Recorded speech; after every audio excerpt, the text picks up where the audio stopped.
After looking at how commitment comes about and the commitment formula, now we're turning our attention to one of the most central tools of lateral leadership, the commitment game board.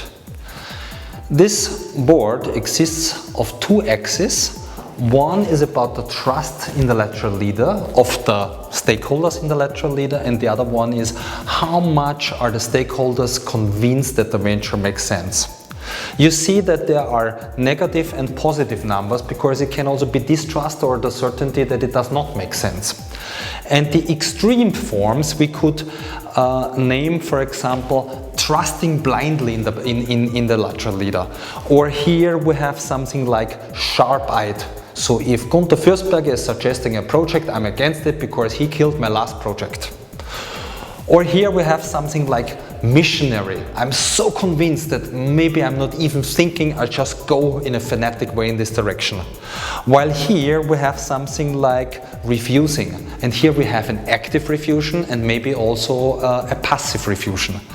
This might also be a cultural aspect. For example, in the Netherlands, usually I hear very clearly if somebody is not of my opinion. While if I go a little bit more to Eastern, then it could be that people say yes, but they mean no. And basically, if we now look at the different positions, then somebody of our stakeholders whom we would place here in the commitment board, we would call him a commitment partner because he's convinced about the venture and trusts me. Somebody on the other side, a commitment opponent. These two have the advantage, they know what they want. It becomes a little bit more schizophrenic here because this person here, for example, is convinced about the venture but does not trust me. So we would could call this person an adaptive player or something like a partnership of convenience. And here we have something like a benevolent skeptic because he trusts me but he does not believe in the cause. So maybe he would be saying, well, I suggest you think about this another time, maybe this is not the right timing, for example, here.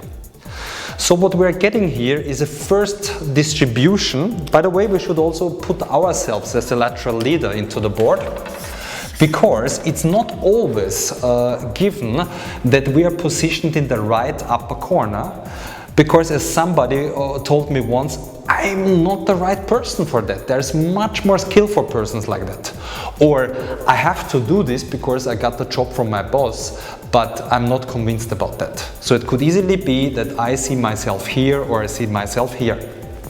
And if we look at the whole field, then we see something like a balance. For example, if a lot of people are on this side of the diagonal axis, then it could tilt in that direction. And that means it might be very difficult to start that project. But this can also be totally normal, because if we talk about cost saving, for example, many people would not be convinced. Nevertheless, it makes sense to go in that direction. So what we get in a summary here is a first impression about how the field of the lateral project looks like, and now we can define the strategies. But at this we will look in the next video.